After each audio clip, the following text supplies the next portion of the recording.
Okey, RBT jangan buka bahasa Arab orang lain ajar kan. RBT ni muka surat 65, imbas kembali. Kita imbas kembali pelajaran-pelajaran yang lepas. Sebab apa? Sebab kat bawah ni kita nak jawab soalan. Okey, nak jawab soalan. Okey, baik. Imbas kembali.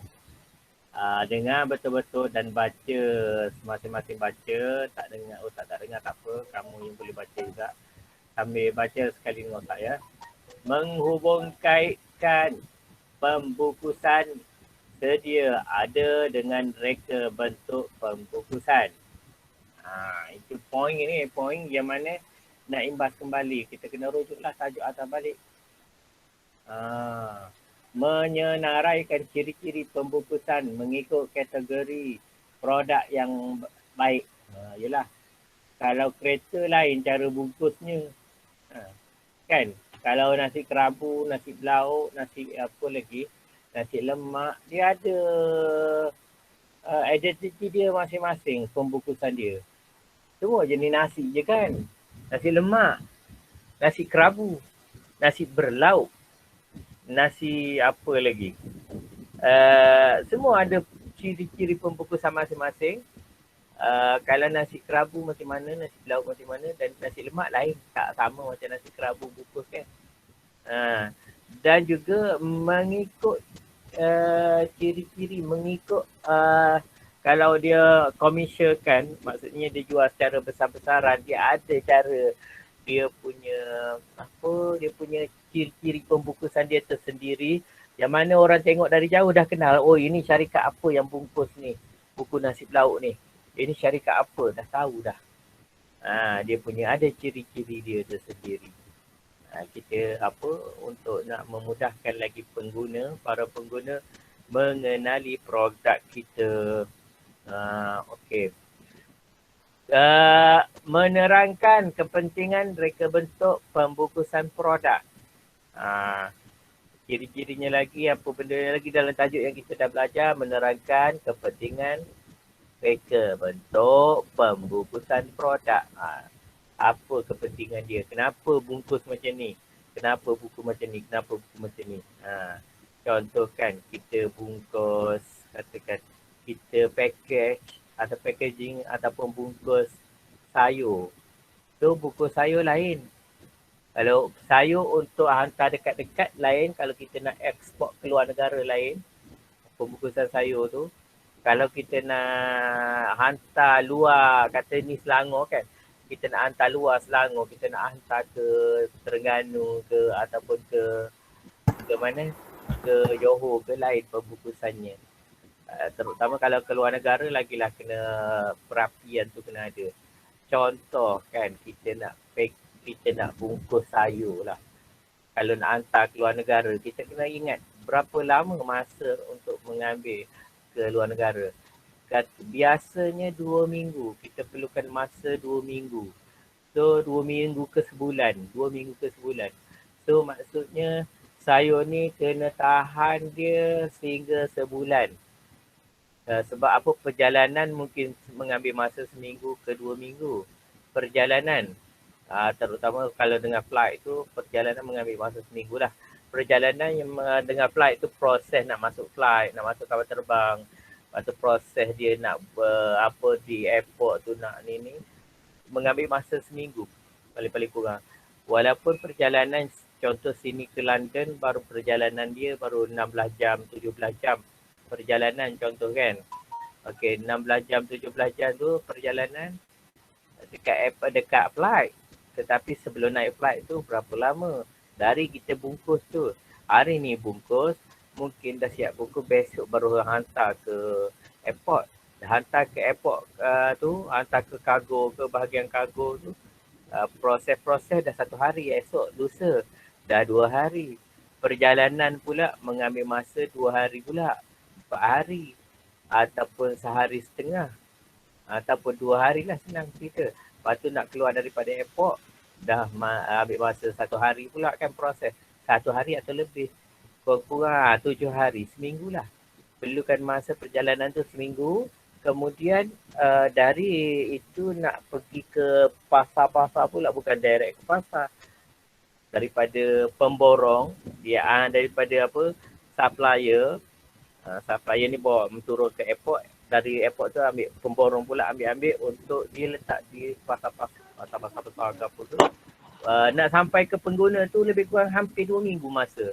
Bila hampir 2 minggu, lepas tu tu perlukan masa ketahanan sayur ni selama sebulan sekurang-kurangnya, sebab pengguna nak guna, pembeli nak beli tu kan.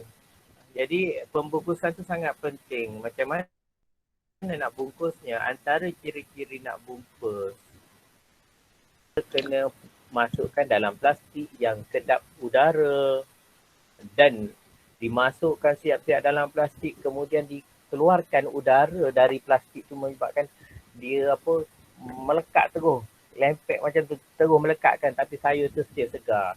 Dah masukkan, dah seal balik, tutup plastik tu dengan tak ada udaranya, habis dibuangkan udaranya dalamnya, kemudian disimpan dalam peti ais yang mana ada suhu tertentu mengikut sayur tersebut lah.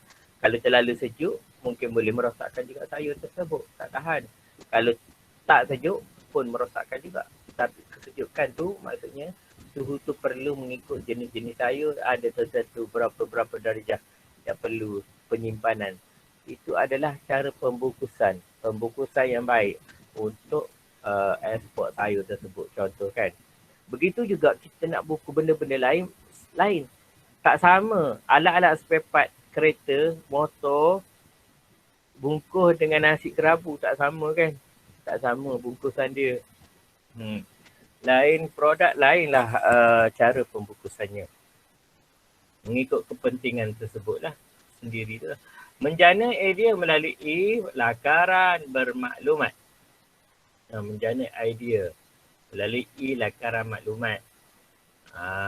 Nampak kat pembungkusan tu ada menjanakan idea. Boleh menjanakan idea melalui lakaran maklumat, apa yang kita tulis dekat kotak tu, apa semua tu menggambarkan apa isi di dalamnya. Contoh, membuat dan menghuraikan lakaran reka bentuk bermaklumat. Menilai lakaran dan membuat penambahbaikan. Tadi kita ni nak buat kotak ni, nak buat pembungkusan. Pembungkusan ni, pembungkusan pula.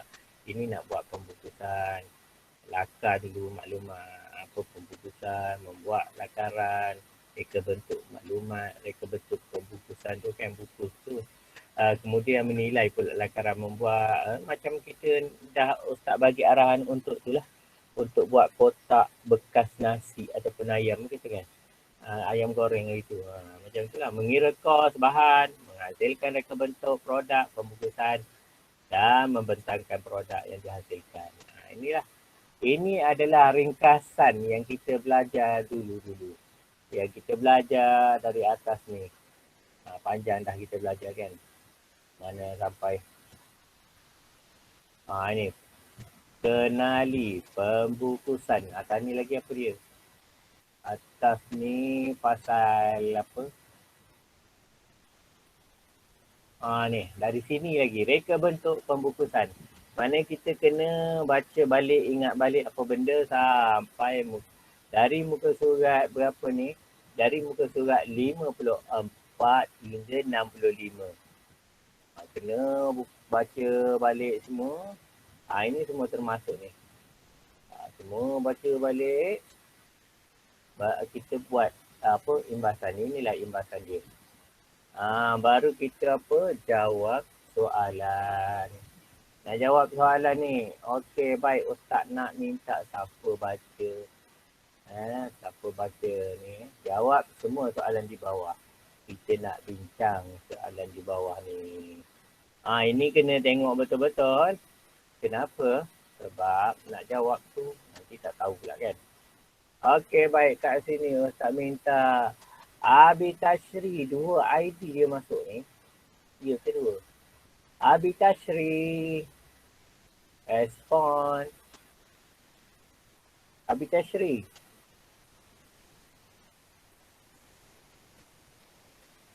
Mana Abi Tashri ni? Abi Tashri. Ustaz, Ya. Abi Tashri kata mic dia rosak. Mic dia rosak. Okey, tak apa. Okey, baik. Ustaz minta ni. Saya nak Ustaz. Alhamdulillah. Hebat. Humairah. Okey, Humairah. Mana ya? Ustaz nak buka buku jap. Mana buku ni? Ni dia. Humairah baca nombor 1. Alatan yang digunakan untuk mengukur dan menanda ialah Apa dia alatan untuk ukur tanda? 1. pembaris keluli. Pembaris keluli. Dia ada bawah ni baru ABC. ABC tu apa? Maknanya kat sini setiap A atau B atau C atau D dia ada 2 jawapan yang betul. Dalam kenyataan ni, 4 kenyataan ni ada 2 jawapan yang betul. Okey, baik. Apa jawapan yang betul kat sini? Tadi pembaris keluli. C. C ya. Sebab kita kena lukis dulu baru kita nak print ke apa ke. Okey, betul. C. Iaitu nombor 2 dan nombor 3. Okey, murid-murid semua perhatikan betul. Pensel dan pembaris keluli. Kita nak buat tanda Nak ukur, kemudian nak tanda. Ini poin ni dia punya objektif, dia punya syahid. Poin penting dalam soalan ni, apa benda yang dia nak. Sesuatu yang dikenak itu apa benda, untuk apa. Alatan dia kata alat, betul dia nak alat. Alat yang digunakan untuk apa?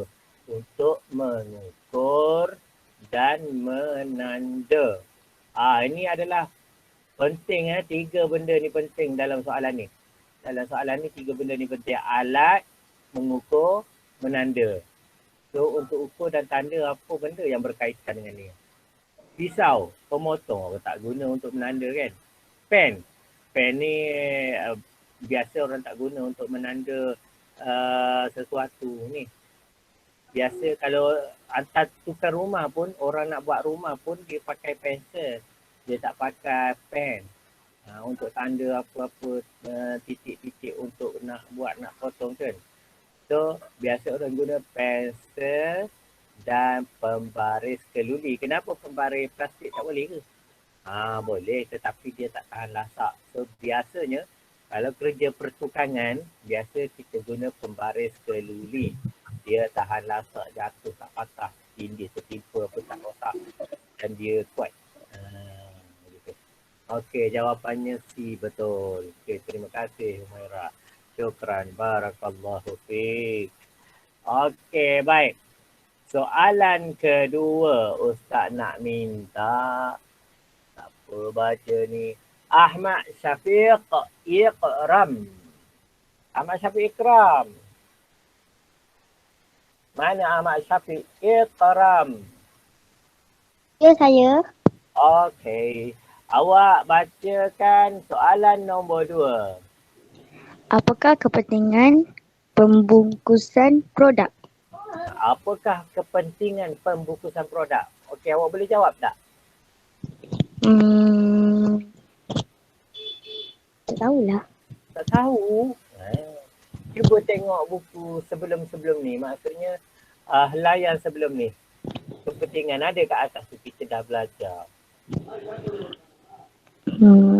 Ada ringkasan ni pun ada. Kepentingan produk. Kejap Ustaz tengok.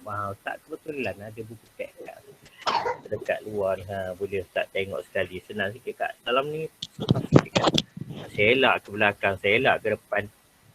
Agak lambat sikit. Tidak macam tak praktikal sangat. Tapi boleh digunakan. Okey.